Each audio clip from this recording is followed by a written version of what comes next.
Antes de qualquer coisa, eu gostaria de agradecer os nossos pastores, agradecer o Ministério de Mulheres, a liderança do Ministério de Mulheres, agradecer todas as mulheres que sempre me encorajam, que sempre têm uma palavra de ânimo, de encorajamento em relação a mim. Então eu só tenho a agradecer do fundo do meu coração e agradecer a Deus em primeiro lugar, porque se não fosse o Senhor eu não estaria aqui, né? Ele é o motivo de todas as coisas, Ele é o motivo de nós estarmos aqui hoje e eu estou aqui para honrar o nome de Deus, amém? Eu gostaria de estar compartilhando com vocês a palavra do Senhor que está no livro de Esther, em comemoração ao mês das mulheres. Hoje nós vamos refletir acerca de uma mulher que foi muito especial, que teve uma missão muito linda nessa terra. Livro de Esther, capítulo 4, do 1 em diante. É uma leitura extensa. Peço que os irmãos tenham paciência. Amém?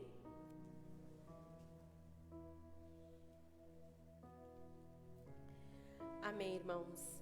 Assim que Mardoqueu soube de tudo o que havia acontecido, rasgou as vestes, vestiu-se de pano de saco e cobriu-se de cinza, e saiu pela cidade chorando e lamentando amargamente em alta voz. Em seguida, dirigiu-se até a porta do palácio real, todavia não entrou, porquanto ninguém vestido de pano de saco tinha permissão para entrar nas dependências do palácio.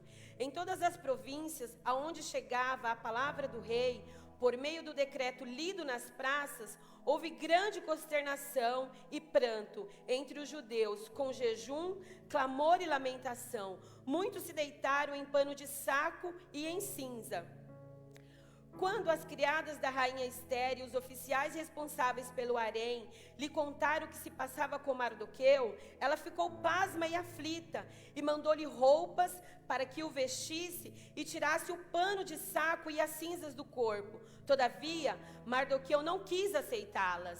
Então Esther convocou Atá, um dos oficiais do rei, destacado para servi-la, e deu-lhe ordens expressas para descobrir o que estava transtornando Mardoqueu e porque ele estava tão angustiado. Atá foi falar com Mardoqueu e o encontrou na praça da cidade, em frente à porta do palácio real. Verso 7.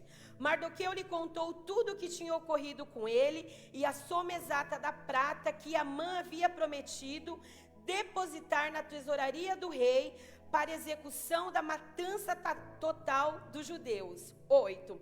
Também lhe deu cópia do decreto proclamado na capital Suzã, que determinava o extermínio dos judeus, para que ele mostrasse a Esther e lhe explicasse tudo o que estava se passando, e lhe pedisse que fosse falar com o rei, ele rogasse misericórdia e intercedesse junto ao povo intercedesse junto a ele em favor do povo. 9. Em seguida, Atá retornou e comunicou a Esther tudo o que Mardoqueu lhe havia relatado. Então ela orientou a transmitir a seguinte mensagem a Mardoqueu: todos os oficiais do rei e o povo das províncias do império sabem que existe somente uma lei para qualquer homem ou mulher que se aproxime do rei no pátio interno sem que seja convocado diretamente por ele. Tal pessoa será morta, a não ser que o próprio rei estenda o cetro de ouro para a pessoa e mediante esse sinal lhe salve a vida. E eu não sou chamada à presença do rei há mais de 30 dias. Quando Mardoqueu recebeu essa resposta de Esther, imediatamente mandou adverti-la: não imagines que somente por estares vivendo no palácio do rei serás a única a escapar da matança dos judeus. Porquanto, se calares neste momento crucial, certamente socorro e salvação surgirão de outra parte para os judeus, mas tu e a casa de teu pai, os teus familiares, todos sereis aniquilados. Quem sabe se não foi para este dia que foste nomeada rainha da Pérsia? Então Esther mandou a seguinte resposta a Mardoqueu: vai, ajunta todos os judeus que se acharem na capital Suzã, e jejuai por mim, não comais nem bebeis por 3 dias, nem de noite nem de dia, e eu e as minhas servas também jejuaremos. depois irei ter com o rei. Ainda que esse seja um gesto considerado rebelde e contra a lei, se eu perecer por isso, pereci. Então partiu Mardoqueu e agiu exatamente como Esther lhe havia pedido. Amém, irmãos? Até aqui. Então, irmãos, quando nós vemos as histórias das pessoas, para a gente é muito simples romantizar, é muito simples minimizar o esforço que as pessoas fazem para estar em determinados lugares, para ocupar determinadas posições. A gente olha para a vida de uma pessoa e diz assim: nossa, pastor Plínio é um homem abençoado, presidente de um ministério abençoado, a vida dele é ótima, amém, glória a Deus. Olha para o pastor Vitor e fala: nossa, pastor Vitor, um homem maravilhoso, uma família linda, todo mundo na casa de Deus, todo mundo abençoado, amém, glória a Deus. Olha para o pastor Edivaldo e diz: olha o pastor Edivaldo, um pastor alegre, feliz, com uma família abençoada, líder de uma igreja, cuida de um povo, e tudo isso é verdade. Citei aleatoriamente a vida dos pastores, tá bom, irmãos? Tudo isso é verdade, mas, irmãos, a gente não pode minimizar os esforços desses homens, como a gente não pode minimizar os esforços da Esther. É muito fácil a gente olhar e falar: nossa, Esther é a rainha da Pérsia. Uma jovem que virou rainha, do nada, da noite para o dia, virou rainha. Nada disso, não é da noite para o dia.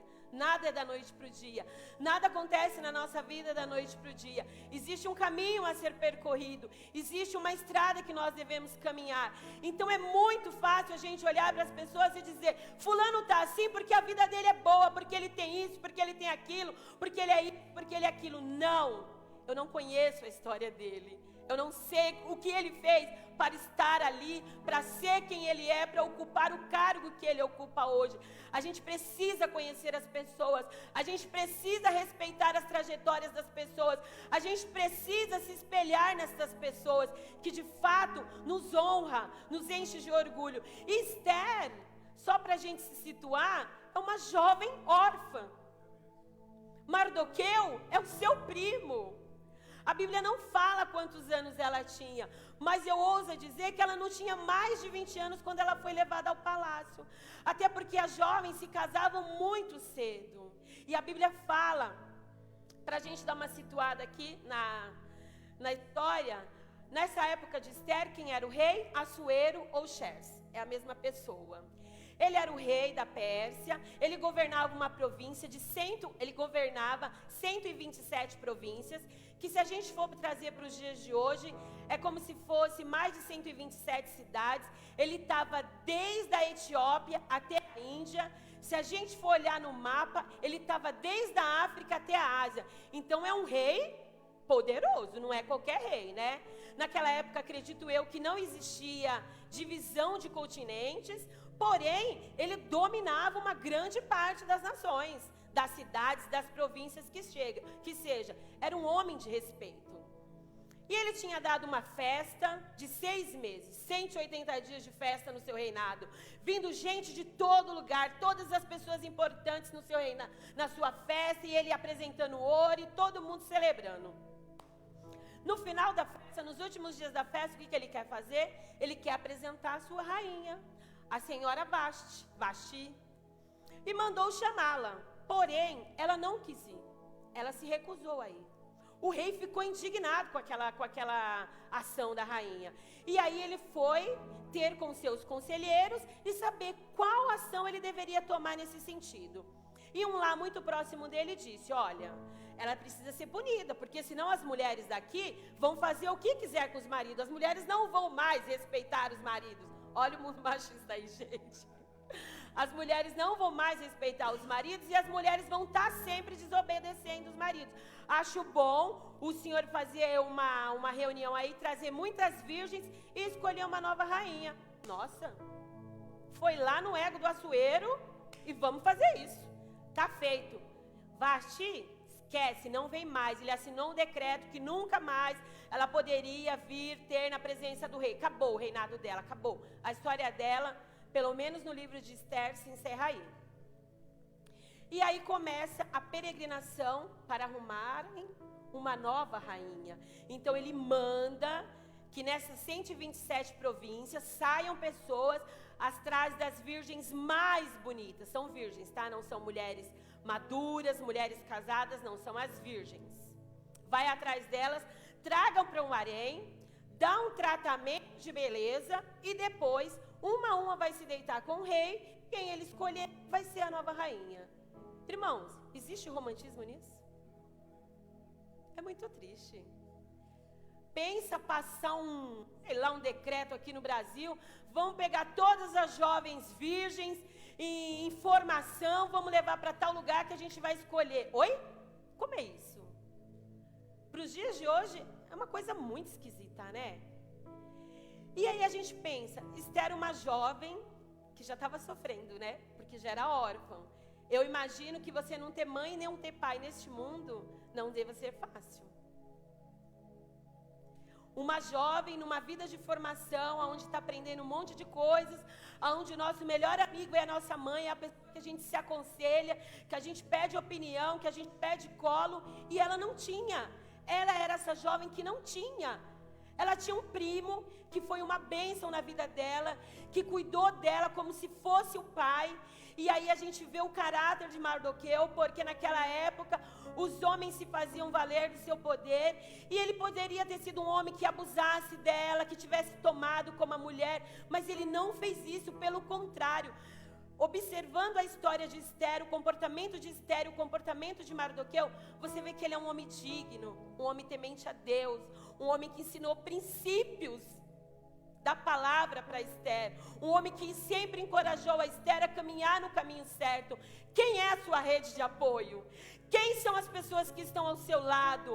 Quem são as pessoas que você ouve? Quem são? São as pessoas que estão no mundo, que não conhecem a Deus, que nunca tiveram intimidade com Deus? São essas pessoas que te aconselham na sua caminhada? Eu sugiro que você deva rever alguns conceitos.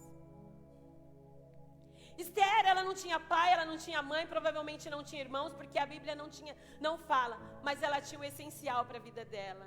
Ela tinha Mardoqueu, e Mardoqueu nada mais era do que o próprio Deus cuidando dela. Então a gente precisa também ter essa sensibilidade que às vezes nós não temos quem nós queremos, mas nós temos anjos nas nossas vidas. Nós temos pessoas especiais que caminham conosco, que nos aconselham, que cuidam de nós, que dá colo para nós, que nos encoraja, que nos corrige, que nos adverte, mas que fala, vai, que Deus é contigo.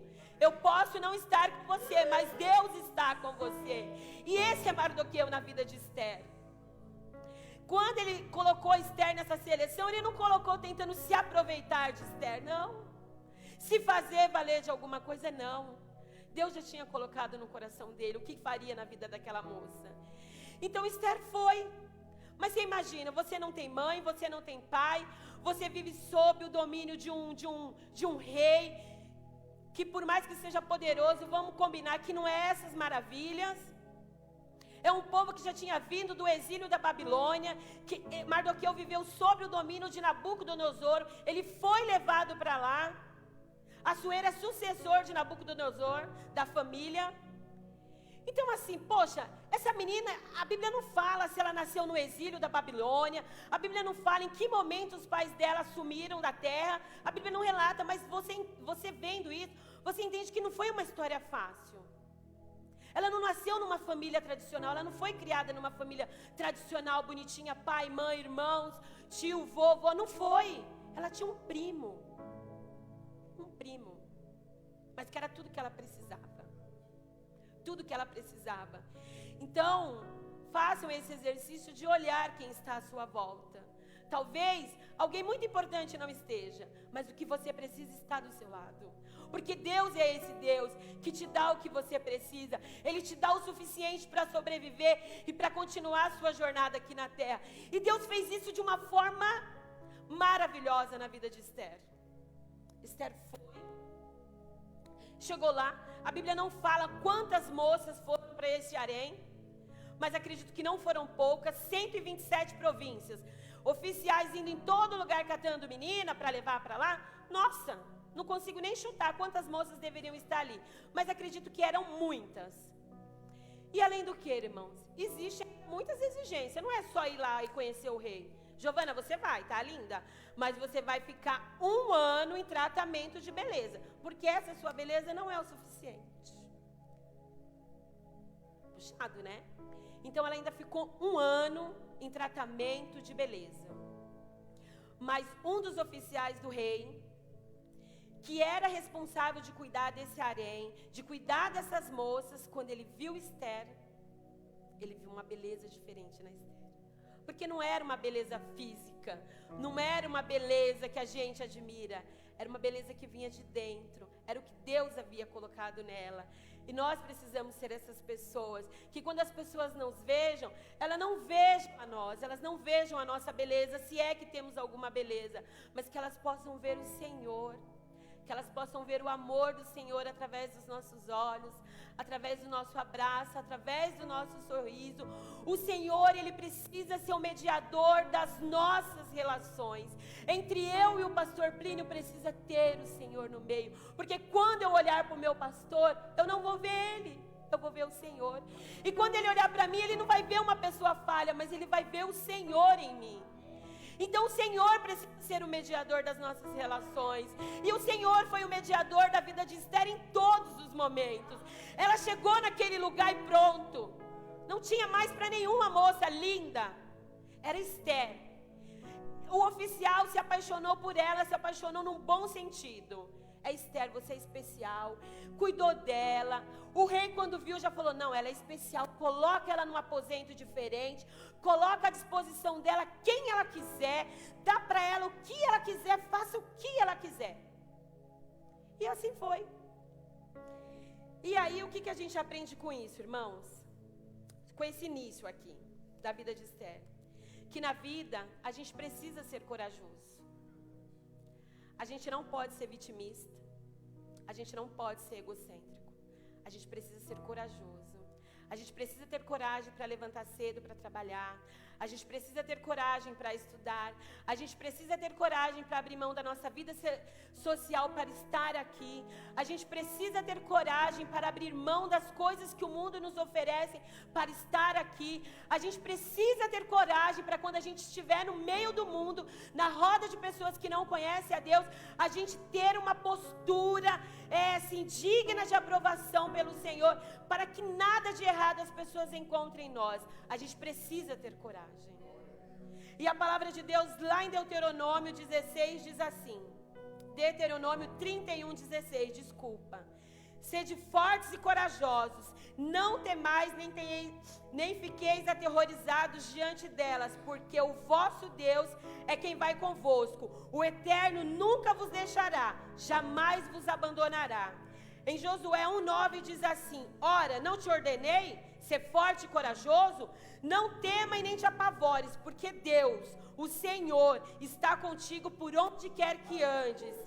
2 Coríntios 4, do 7 ao 11, diz assim, temos, porém, esse tesouro em vasos de barro, para demonstrar que este poder, que a tudo excede, provém de Deus, e não de nós mesmos. Sofremos pressões de todos os lados, contudo, não estamos arrasados. Ficamos perplexos com os acontecimentos, mas não perdemos as esperanças. Somos perseguidos, mas jamais desamparados. Abatidos, mas não destruídos. Trazendo sempre no corpo o morrer de Jesus, para que a vida de Jesus, da mesma forma, seja revelada em nosso corpo. Pois nós que estamos vivos, somos cotidianamente entregues à morte por amor de Jesus, para que a sua vida também se manifeste em nosso corpo mortal. Irmãos, tem que ter coragem. Tem que ter coragem.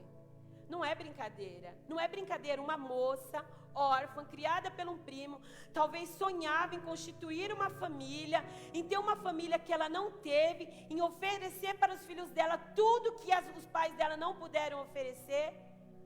Mas o sonho dela é interrompido num piscar de olhos, baseado no decreto de uma pessoa que é superior a ela, que quer atender os seus próprios desejos, que é o rei. Tudo bem, vamos lá. Se eu tenho que ir, Mardoqueu, eu vou. Só que detalhe, irmãos, só Esther se tornou rainha. O que aconteceu com as demais moças? viraram concubinas. Ou seja, o rei as possuíram, depois mandou para a casa das concubinas. Se algum dia ele lembrasse daquelas moças, ele falava, chama fulana. Se ele não lembrasse, a vida daquelas moças se resumiriam naquilo. Não teriam direito a casamento, a constituir família, a ter filhos, nada disso. Viveriam de acordo com a vontade do rei, a não ser que o rei liberasse alguma delas, que era algo quase que impossível, porque o rei tinha muitas concubinas. Então, irmãos, não é só o fato de você ir, é o fato de talvez você não ter oportunidade para mais nada depois disso. Então precisa ter coragem. E você precisa acreditar na sua rede de apoio. Você precisa acreditar em quem está do seu lado. Esther confiou em Mardoqueu por quê? Porque Mardoqueu vivia uma vida leviana, porque era um cara irresponsável, um homem desrespeitoso, um homem que maltratava ela? Não, porque era um homem temente a Deus, um homem que ensinava a palavra de Deus para ela, um homem que ensinava como uma moça devia caminhar, como uma moça devia se comportar, como uma moça deveria ser para que algum dia ela fosse escolhida. Então é baseado nisso que Esther foi com segurança. A Bíblia não fala que ela, acho que eu não vou, eu não quero ir, eu quero outra coisa. Não, ela foi, ela só foi. Com medo ou com coragem, ela foi. E a palavra de Deus nos diz, nós precisamos ir. Nós precisamos ser corajosos, nós precisamos vencer os nossos medos, os nossos traumas, as nossas escuridões, os nossos erros, os nossos enganos, os nossos pecados. Nós precisamos ser corajosos para chegar diante de Deus e falar, Senhor, eu preciso de Ti nesta área da minha vida. Senhor, eu preciso ser luz aqui. A gente precisa de ter coragem. Irmãos, e essa coragem não tem que estar fundamentada no meu eu, está fundamentada na pessoa de Deus, porque é Ele que diz, vai, eu não te deixo, eu não te abandono, não te espantes, não fica com medo, não se assusta, vai, confia. Todas as histórias de sucesso na Bíblia, irmão, é fundamentada em obediência. Não adianta a gente querer ser vencedor, ser abençoado. Deus me dá isso, me dá aquilo, faz isso, faz aquilo. Se eu não viver uma vida de obediência. Obediência é a base da vida do cristão. Se eu quero ser alcançada por Deus todos os dias da minha vida, eu preciso ser obediente a esta palavra. Eu preciso querer viver esta palavra. E não é fácil, irmãos, é muito difícil. Estar aqui é muito difícil. Mas é o Senhor que nos ajuda todos os dias da nossa existência. E o que eu aprendo mais com Esther? Que além de ser corajosa, eu também preciso de usar de sabedoria nessa vida. Na vida a gente precisa ser sábio, irmãos. Só que não é uma sabedoria que eu encontro na escola. Não é uma sabedoria que eu encontro na faculdade, na pós-graduação, no doutorado, no intercâmbio, numa conversa. Não, não é. É uma sabedoria que vem dos céus. É uma sabedoria que me diz, fala, Sandra. É uma sabedoria que me diz, cala, Sandra. É uma sabedoria que me diz, vai, Sandra. É uma sabedoria que me diz, para, Sandra, fica, jejua, ora, se consagra. Então é essa sabedoria que nós precisamos. E Esther, ela foi sábia. Porque quando ela foi ter com o rei, ela não chegou já apavorada diante do rei. E, rei, eu preciso disso, daquilo. Não. Primeiro, ela teve coragem de entrar diante do rei e saber que ela poderia ser morta. Quando ela entrou diante do rei, ela falou, ela fez o que ela tinha que fazer, né, pastor? Ela orou, ela jejuou, ela pediu para a rede de apoio dela orar e jejuar com ela. Outra coisa, irmãos, a gente não pode viver só assim. Pastor Plínio, ora pela minha vida. Pastor Edvaldo, ora pela minha vida. Giovana, ora pela minha vida. Ótimo, irmãos. Todos nós temos o dever de orar um pelos outros. Mas a gente precisa aprender a ajoelhar também. Porque é só você que sabe dos seus traumas. Como que o pastor Plínio vai falar para Deus tudo que tem dentro de mim? Todas as minhas escuridões, ele não conhece meu interior. Então sou eu que tenho que aprender a ter intimidade com esse Deus. Eu quero morar na eternidade, mas eu vou morar na eternidade com um estranho? Com uma pessoa que eu nem sei como conversar? Não, sou eu. Então Esther falou, eu vou jejuar, as minhas servas vão jejuar, mas vocês também jejuem. Jejuaremos juntos, 3 dias e 3 noites, e eu estarei lá. E seja feita a vontade de Deus. Se eu tiver que morrer, está tudo bem. Se eu tiver que perecer por essa causa, está tudo bem. Se não, vamos ver o que vai acontecer. E ela foi. Ela chegou diante do rei, o rei maravilhoso, usado por Deus, estendeu o cetro de ouro e poupou a vida da rainha. E disse para ela: o que você quer, Esther? Diga, o que você pedir, metade do meu reinado eu te dou. O rei gostava tanto de Esther, e eu só pulei uma parte. Quando a Esther foi ter a primeira noite com o rei, todo mundo podia, todas as virgens podiam pedir para os oficiais lá do harém, falar: eu quero levar isso, eu quero levar ouro, eu quero levar joia, eu quero levar colar, eu quero levar... O que quisesse levar, a pessoa podia pedir para levar. Esther, o que você quer levar? Não quer levar nada. Hegai só deu uma coroa para ela. Ela foi na simplicidade, naquilo que ela tinha nela, que era Deus.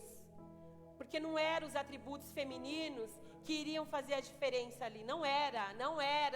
Não são atributos femininos que fazem a diferença na vida da mulher. O que faz a diferença na vida de nós mulheres é o poder de Deus. Aleluia! Não é um corpo lindo, não é uma cara maravilhosa, não é um cabelo pá, não é. É Deus.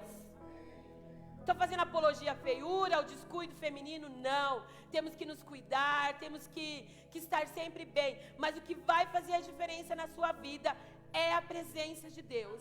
Não queira ser reconhecida por ter o corpo mais lindo, por ser a mulher mais linda do bairro. Não queira. Queira ser reconhecida, porque existe o poder de Deus na sua vida, porque existe a graça do Espírito Santo sobre você. É isso que nós precisamos querer, e foi isso que fez a diferença na vida de Esther. Esther poderia ter pedido ouro, colar, manto, tantas coisas. Não quero nada. Certamente foi com uma roupinha bonitinha, com traje legal, mais simples, só levou uma coroa e foi. O rei se apaixonou por ela. A palavra fala que o rei amou Esther mais do que todas as mulheres. Que ele sempre que estava com ela, ele oferecia para ela tudo, metade do reinado. E foi assim que aconteceu nesse dia, quando ela chega lá. E daí ela fala para o rei: se o senhor deseja atender o meu pedido, vem tomar um café comigo, você e Amã, que era o servo do rei do Assuero, um dos oficiais mais próximos. Vem tomar um café comigo no jardim que eu preparei para vocês. Vamos. Manda chamar Amã logo, que a gente tem que atender o pedido de Esther. E foram. Mas por que Esther fez isso? Esther fez isso porque Amã odiava o povo judeu. E não era daquele momento. Era lá de trás, desde Deuteronômio. É uma rivalidade entre nações. E ele é filho desse povo aí. E o que acontece? Ele trama alguma coisa que é para matar Mardoqueu, para enforcar Mardoqueu. Por quê? Porque Mardoqueu não se curvava diante dele. Poxa, eu sou um oficial do rei, sou uma pessoa tão importante, e esse judeu aí do nada não se dobra diante de mim. Vou acabar com ele, vou enforcar ele em praça pública. Não satisfeito, eu não quero matar só ele, eu quero matar todo o povo dele. Ele pertence a que nação? Judeu? Vou matar todos os judeus. Mulheres, crianças, idosos, meninos, meninas. Vão poupar ninguém, vamos matar todo mundo. E ele conseguiu, de uma forma bem ruim, vamos dizer assim, convencer o rei de bolar um decreto e fazer isso. E fez. O rei deu lá o anel de selo, escreveu o edital, mandou divulgar em todas as províncias do reino dele e falou: os judeus serão exterminados. Então a gente começou lendo que Mardoqueu está aqui arrasado, vestido de saco e cinza, chorando, clamando. Era por essa causa, porque o povo dele e ele seria exterminado. E Esther também, porque era uma judia. Ainda que ela fosse rainha, ainda que ninguém soubesse a origem dela, certamente ela seria exterminada. Mas a Esther, quando soube disso, a princípio ela teve medo. Como que eu vou? Faz 30 dias que o rei não fala comigo, se eu for lá ele vai me matar, que não sei o quê. Mardoqueu fala para ela com autoridade: você acha que você está aí para quê? Será que não foi para isso que Deus te colocou neste lugar? Irmãos, a gente precisa entender qual é a missão nessa terra. A gente precisa entender porque que Deus nos coloca em determinados lugares. A nossa vida não é sobre nós, a nossa vida é sobre Deus. A vida de Esther não é sobre ela, é sobre Deus. É sobre o poder de Deus na vida do ser humano. A gente precisa pedir essa sensibilidade para Deus e falar: Senhor, por que eu estou naquele lugar? O que o Senhor quer de mim? Por que eu sou enfermeira? Eu sou enfermeira só para ser enfermeira? Existe algo para além do meu salário, do meu dia a dia? Existe. Não importa o que você faça, se você é uma dona de casa, se você é um pedreiro, o cozinheiro, não importa o seu status. Existe um porquê de você estar ali. E a gente precisa entender isso. Nós estamos nos lugares que o Senhor determina que estejamos. Existe um propósito para cada coisa. Esther, uma menina órfã, judia, criada por um primo. Era improvável uma pessoa desse perfil se tornar rainha. Era improvável. Mas o Senhor escolheu ela. Escolheu por quê? Porque coitadinha da Esther, né? Foi criada sem pai, sem mãe.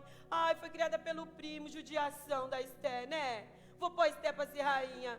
Irmãos, não existe isso. Não existe isso. Deus colocou Esther lá porque Deus queria usar a vida de Esther.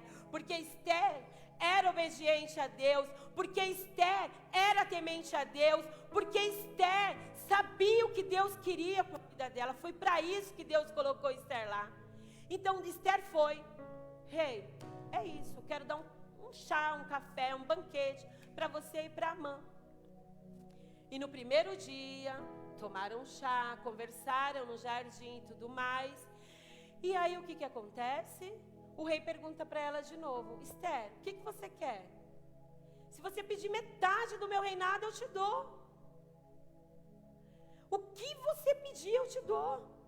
Ela falou: Rei, se o senhor quer de fato atender o meu pedido, volta amanhã novamente.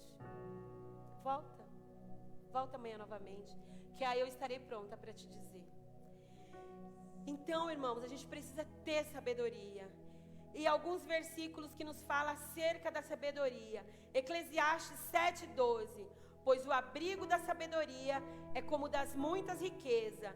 Todavia, a vantagem do saber é esta: a sabedoria tem o poder de preservar a vida a quem possui. Provérbios 19:20. Presta bastante atenção aos conselhos do sábio e recebe de coração a orientação. Assim alcançará a sabedoria. De quem você ouve conselho? De quem vocês ouvem conselho? De quem eu ouço conselho? Salmo 111:10 disse: o temor do Senhor é o princípio da sabedoria. Um bom entendimento tem todos aqueles que cumprem os seus mandamentos. Seu louvor dura para sempre. Tiago 1:5 diz assim: se algum de vós tem falta de sabedoria, roga a Deus, que a todos concede liberalmente com grande alegria. Então, irmãos, não é na escola que eu vou buscar sabedoria. Na escola eu busco conhecimento, sabedoria eu busco em Deus. Deus é o Senhor da sabedoria. Deus é o detentor de todo conhecimento no céu, na terra e debaixo da terra. Quer sabedoria? Pede para Deus. Deus dá sabedoria. Deus não é igual eu, que a Giovana fala: Sandra, me ensina tal coisa. Giovana, vou ver. Se eu tiver tempo, eu te ensino. Giovana, hoje não vai dar. Giovana, é isso. Não. Vai lá no seu quarto, Giovana, ora e fala: Senhor, eu preciso de sabedoria. Deus dá. E dá com alegria. Porque Deus dá com alegria. Então, irmãos, Esther teve sabedoria. Olha o ato de sabedoria dela: jejuar, orar, chamar a rede de apoio dela para fazer isso. Chegou na presença do rei, não foi vomitando tudo. Calma. Vamos preparar o ambiente, o melhor momento, e aí eu te contarei. Volta amanhã. Volta amanhã. Só que essa estratégia, gente, não é de Esther. É de Deus. É de Deus. Porque nessa noite, o que aconteceu com o rei? O rei teve insônia. Primeira noite de jantar, de banquete, o rei foi dormir, teve insônia. E lá, quando o rei tinha insônia: lê para mim os feitos memoráveis. Pediu para os oficiais dele: lê para mim os feitos memoráveis, ou o livro de crônicas. Leram para ele. Quando leram para ele, qual foi a história que o rei ouviu nessa noite? Que Mardoqueu, o judeu que estava ameaçado de morte, que já existia uma forca para ele, foi quem poupou a vida dele, foi quem ouviu 2 dos oficiais tramando contra a vida dele, e ele mandou o recado para o rei, e o rei viu que era verdade o que ele falava. Aí quando o rei ouve isso, ele fala: o que nós fizemos por esse judeu? Nós fizemos alguma coisa? Não, não fizemos nada. Quem está chegando? Amã. Vou lá, ó, é agora que o Mardoqueu vai morrer, que vai ser enforcado em praça pública e que tudo está acabado. Amã, o que eu devo fazer para uma pessoa que fez isso, aquilo, outro? Deve honrar, deve colocar capa, deve pôr no cavalo, deve sair na cidade. Todo mundo deve se curvar diante dele. Ele deve ser elogiado, deve ser admirado por todos. Ele falou isso pensando que ia ser quem? Ele, né? Uma pessoa egocêntrica, uma pessoa extremamente vaidosa, que não admite outra pessoa não se curvar diante dele. Cada um escolhe os seus caminhos. A vida é assim, fica a dica. Pois é. Então vamos fazer isso. Chama Mardoqueu, aquele judeu. Fico imaginando a cara de Amã. Meu Deus, o que eu fiz fazer? Mas é isso, irmãos. Essa estratégia não é de Esther. Esther não tinha tudo isso na cabeça. Quem tinha tudo isso na cabeça era Deus. Porque desde o início, Deus sempre foi Deus. Antes que o mundo existisse, Ele já era Deus. Antes que o haja houvesse, Ele já era Deus. Antes que nós estivéssemos aqui, Ele já era Deus. Então a estratégia da nossa vida não é nossa, é de Deus. É de Deus. Amã, aquele homem egocêntrico, todo cheio de vaidade, que achou que estava abafando, que foi falar para a esposa, para os amigos: olha, fui convidado para o Esther de novo para tomar café, para tomar chá, para participar do banquete. Acabou. Sabe? Aquele homem todo pomposo, acabou. Murchou, mas honrou o judeu. Porque Deus faz assim: os humilhados serão exaltados. E não é exaltado para encher o ser humano de ego, não. É para falar: esse aí é filho de Deus e sou eu que honro a vida dele. Foi honrado. Tá bom. No outro dia, foi pro café, né? Pro chá, pro banquete da rainha, junto com o rei. Aconteceu o quê? O que aconteceu, Esther? O que você quer, minha filha? Eu vou te dar metade do meu reino. O rei já estava cansado de falar isso para Esther. Sabe o que é? Saiu um decreto para matar eu e o meu povo. Se o rei tem algum favor, poupe a minha vida e do meu povo, porque senão nós seremos exterminados. O rei assustou. E quem determinou isso? Amã. Nossa! O rei saiu enfurecido do jardim, foi caminhar para lá muito nervoso, que eu acho que a vontade do rei era acabar com a vida de Amã. Quando o rei se acalma um pouco, que ele volta para aquele ambiente, Amã está prostrado no banco da Esther. Só que existem protocolos naquele lugar. E isso aí diz que o camarada quer atacar a mulher. Aí piorou a situação dele, né? Porque daí o rei entendeu que ele ainda queria assediar Esther. Ah, então já que é assim, coloca um pano de saco na cabeça dele e aquela forca que ele preparou para o judeu, pode colocar ele. Irmãos, isso não é estratégia de uma mulher. Nem a mulher mais inteligente do mundo faria isso. Isso é estratégia de um Deus poderoso, que ama o seu povo, que zela pelo seu povo, que cuida do seu povo, e que mesmo nos tempos de lutas, de batalhas, de aflição, Ele se levanta e diz: eis, estou com vocês, sejam corajosos, tenham fé, tenham esperança em mim, porque eu não mudei, eu jamais mudarei. Esse é o nosso Deus. E aí a gente percebe que Esther é uma mulher humilde também, né? Porque pode-se dizer que Esther poderia ter dito assim para Mardoqueu: eu vou me arriscar por vocês? Vou não, já foi o tempo. Agora eu sou rainha, estou em outra posição, não posso. Ela poderia, mas ela não disse. A princípio ela silenciou, não foi por vaidade, foi por medo. Porque ela sabia que existia um protocolo. Quem fosse à presença do rei sem ser chamado, poderia morrer. Então ela teve medo. E é natural sentir medo. É humano sentir medo. Só que o medo não pode nos paralisar.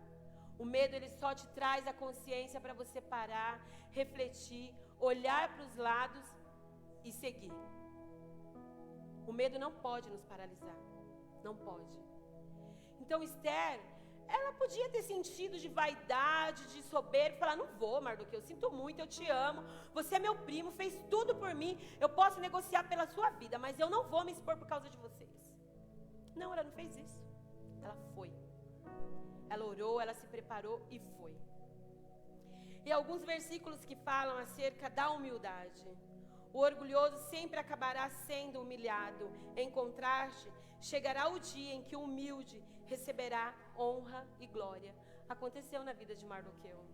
E aconteceu na vida de Amã, que era orgulhoso, soberbo, egocêntrico. A palavra de Deus em Mateus 5,5 diz assim: bem-aventurados os humildes, porque herdarão a terra.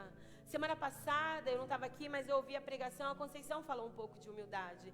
E ela falou, humilde não é aquela pessoa que anda com a calça rasgada, com sapato, sei o quê. E é verdade, irmãos. Humilde não é isso. Humilde não é condição social, não é poder econômico. Humildade é quem você é.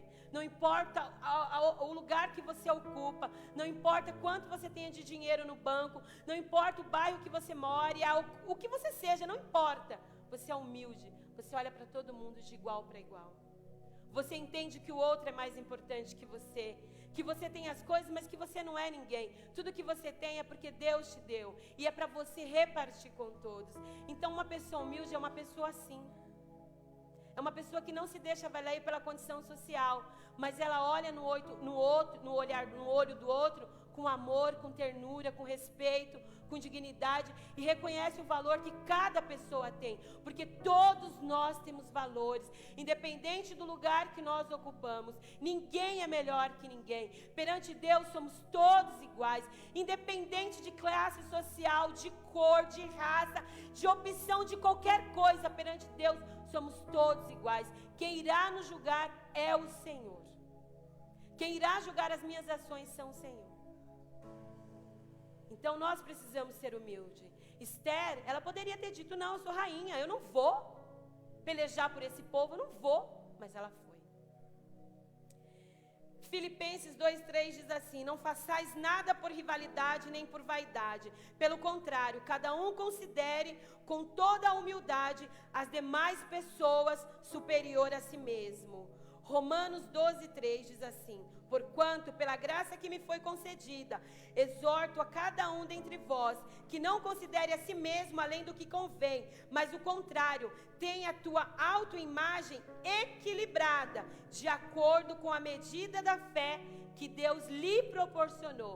Então não é que você tem que ter uma imagem de você assim, eu não sou nada, eu não sou ninguém, eu sou não sei o quê. Não, você é alguém, você tem o seu valor, mas você não é melhor do que ninguém. A nossa autoimagem, ela deve ser equilibrada na pessoa de Deus.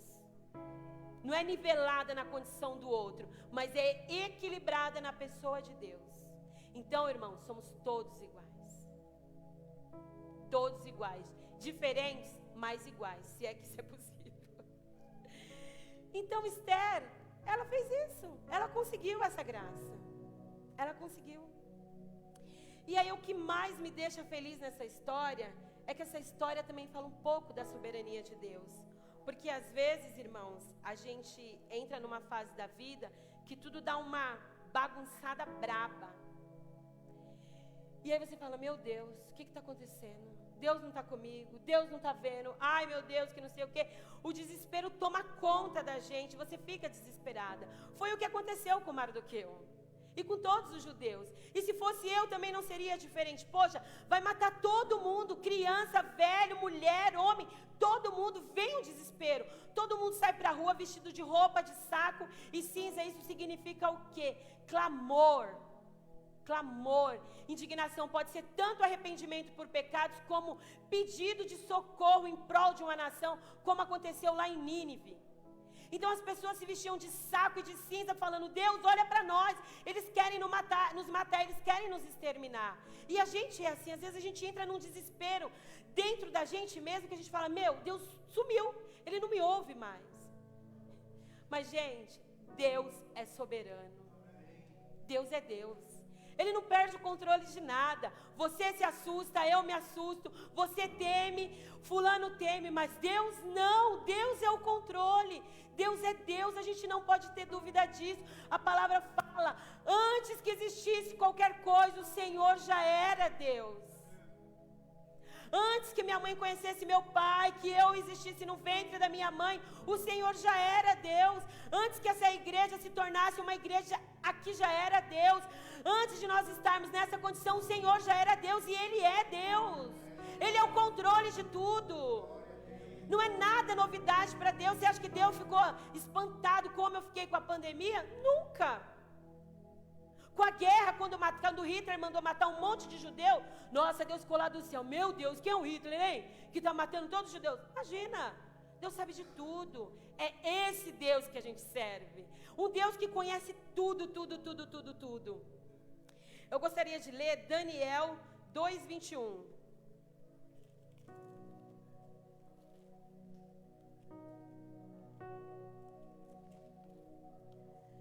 Daniel 2:21 fala um pouco da soberania de Deus. Ele muda as épocas e as estações, destrona os reis e os estabelece, dá sabedoria aos verdadeiros sábios e entendimento aos que buscam discernir. Esse é o nosso Deus. O Deus que coloca rei, que colocou Assuero, mas que tirou Assuero, colocou Nabucodonosor, mas tirou também. Esse é o nosso Deus. É o Senhor da história, o que governa tudo, que domina tudo e que vai dominar sempre. Esse é o nosso Deus. Então não adianta a gente ficar assustado, temerosos, não. A gente precisa acreditar na soberania de Deus. 1 Crônicas também fala sobre isso. Esses não estão na folha, então demora um pouco mais, tá, irmãos? 1 Crônicas 29, 11 e 12 diz assim: ó Senhor, Tu é a grandeza, o poder, a glória, a vitória e a majestade. Porquanto tudo quanto há no céu e na terra a Ti pertence. Ó Senhor, o reino é Teu e Tu governas soberano sobre tudo e sobre todos. O 12. A riqueza e a honra vêm de Ti. Tu dominas sobre todas as coisas. Em Tuas mãos residem toda força e poder. Na destra a dignidade, consolo e encorajamento que todo ser humano carece. Então, gente, esse é o nosso Deus, que é dono do poder, é dono da glória, é dono da sabedoria, é dono do conhecimento, é dono de tudo. Ele governa sobre todos. Tudo que nós precisamos está na pessoa de Deus. Ele é o Senhor. É novidade para vocês eu estarem aqui hoje, é novidade para mim também eu estar aqui hoje. Mas Deus já sabia que esses dias estaria na minha vida. Deus é o Senhor de tudo. Em Apocalipse 1:8 também diz assim: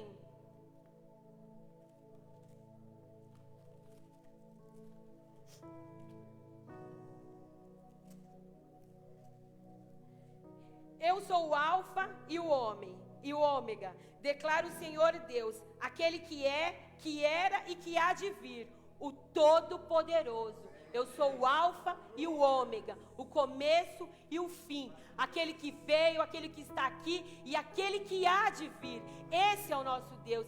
Ele é o soberano, Ele é o Todo-Poderoso, Ele é o Senhor dos senhores, o Rei dos reis. Ele é tudo, irmãos. Ele é tudo, tudo.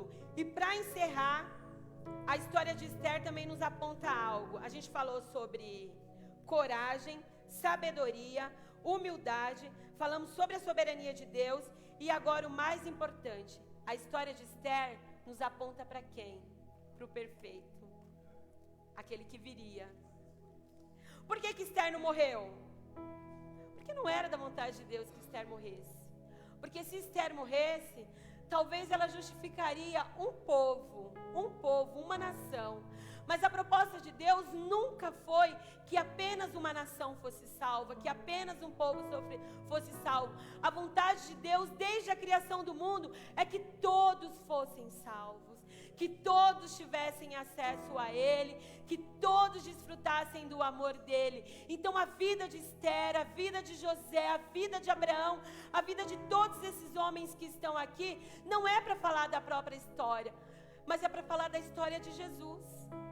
A minha vida não deve ser para contar a minha própria história, deve ser para contar a vida de Jesus. E a vida de Esther foi isso. Ela foi lá na condição de cordeiro também, se colocou na posição de ovelha, não falou nada, ela fez isso. Mas o projeto de Deus não era esse, porque Esther não era digna de tirar os pecados do mundo. Só existe uma pessoa digna de tirar os pecados do mundo, que é Jesus. E Jesus veio e cumpriu esse papel e fez de uma forma excelente, sem nenhum erro, sem nenhuma falha, sem nenhum equívoco. Então a gente precisa entender, a nossa vida não é sobre nós.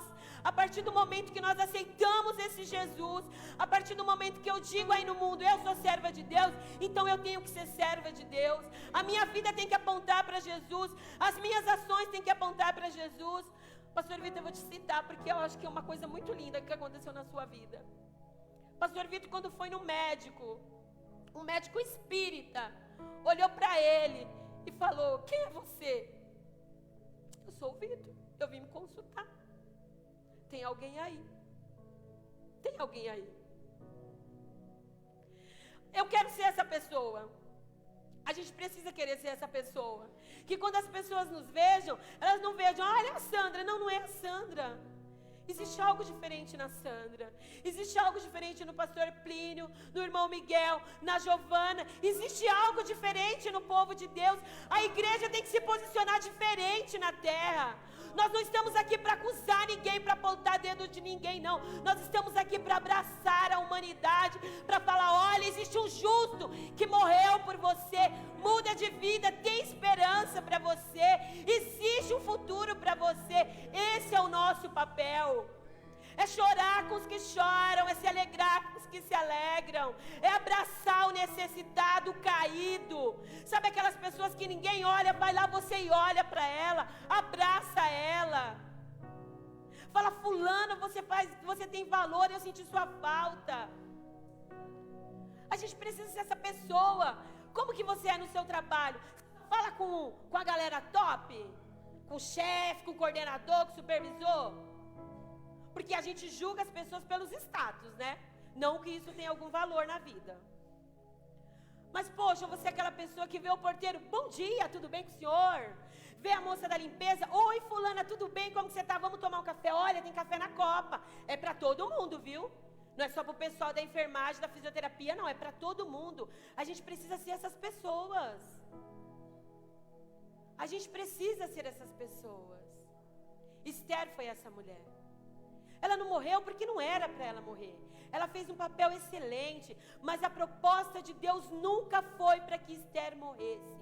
Ainda que Assuero não levantasse aquele cetro, Esther não morreria, porque não era da vontade de Deus. As coisas aconteceram do jeito que Deus planejou, do jeito que Deus desenhou. Então, quando eu olho para a vida de Esther, quando eu olho para a vida de José, quando eu olho para Paulo, quando eu olho para esses homens, eu falo: é Deus na vida deles. É o próprio Deus. Poxa, José foi vendido pelos irmãos, viveu numa terra estranha, foi tentado de todas as formas, mas tem um segredo: obediência, temor a Deus. Ele foi provado de todas as formas, mas ele sabia em quem ele cria. E você acha que quando Deus coloca José numa posição de segundo homem mais importante do Egito, é porque ele fala: ai, coitado de José, né? José sofreu tanto na vida, né? Ai, José foi vendido pelos irmãos, foi tentado, foi não sei o que, não sei o que. Não, essa é a história do meu filho. Vai vir um depois dele, que vai ser muito mais humilhado do que ele, que vai sofrer muito mais do que ele, que vai ser tentado muito mais do que ele, e que vai morrer. E ainda vai orar pelos pecadores, e ainda vai ter misericórdia dos pecadores, e ainda vai falar: pai, perdoa-as, perdoa-as, porque eles não sabem o que fazem. Então, irmão, tudo aponta para Jesus. A Bíblia aponta para Jesus. Jesus é o Senhor deste livro. Tem muitas pessoas importantes, mas Jesus é o Senhor dessa história. E eu quero ler com vocês Isaías 53, do 5 ao 12, para encerrar.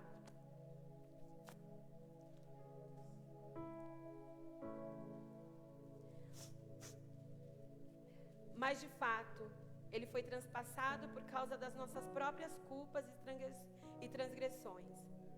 Foi esmagado por conta das nossas iniquidades. O castigo que nos propiciou a paz caiu todo sobre ele, e mediante as suas feridas fomos curados. Em verdade, todos nós, tal como ovelhas perdidas, andamos errantes, cada ser humano tomou o seu próprio caminho, e Yahvé fez cair sobre ele a iniquidade de todos nós. Ele foi maltratado, humilhado, torturado, contudo, não abriu a sua boca. Agiu como um cordeiro levado ao matadouro, como uma ovelha que permanece muda na presença dos seus tosquiadores. Ele não expressou nenhuma palavra. Por intermédio de julgamentos de tiranos, ele foi preso. E quem pode falar dos seus descendentes? Pois ele foi ceifado da terra dos viventes. Por causa dos erros do meu povo, ele foi golpeado. Deram-lhe uma sepultura com os ímpios, e ele ficou com rico na sua morte. Embora jamais tivesse cometido injustiça, nem houvesse qualquer engano ou inverdade em sua boca. Contudo, foi do propósito de Yahvé torturá-lo e fazê-lo passar por toda a dor. E embora o Senhor tenha feito como oferta pelo pecado da humanidade, ele verá a sua posteridade, prolongará os seus dias para sempre, e a vontade de Yahvé prosperará em suas mãos. Logo depois do sofrimento, ele contemplará o resultado de sua obra, o empenho de sua alma, e ficará satisfeito mediante a sua sabedoria. E tomará sobre si as más obras dos seres humanos. Por esse motivo, eu lhe darei uma porção generosa entre os grandes, e ele dividirá os despojos entre as multidões, porquanto ele derramou a sua própria vida até a morte, e foi contado entre os criminosos, porquanto ele levou sobre si o pecado de muito, e pelos transgressores intercedeu. Filipenses também fala alguma coisa acerca disso.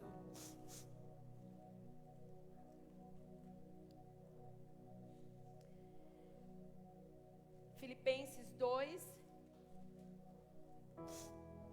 do 5 ao 11.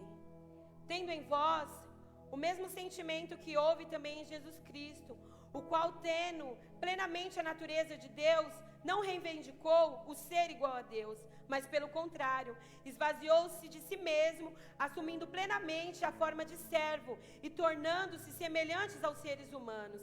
Assim, na forma de homem, humilhou-se a si mesmo, entregando-se à obediência até a morte, e morte de cruz. Por isso, Deus também o exaltou sobremaneira, a mais elevada posição, e lhe deu um nome que está acima de qualquer outro nome, para que ao nome de Jesus se dobre todo o joelho dos que estão no céu, na terra e debaixo da terra, e toda a língua confesse que Cristo é o Senhor, para a glória de Deus Pai. Amém, irmãos?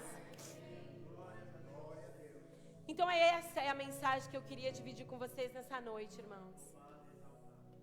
Essa é a mensagem que eu queria dividir com vocês. Jesus é tudo. Jesus é o que nós precisamos, Jesus é o que nós temos de mais precioso. A sua história não é sobre você, a sua história é sobre o poder de Deus, é sobre o amor de Deus. Então, quando você reflete sobre a sua vida, você vê quantas dificuldades que você passou e como Deus cuidou de você.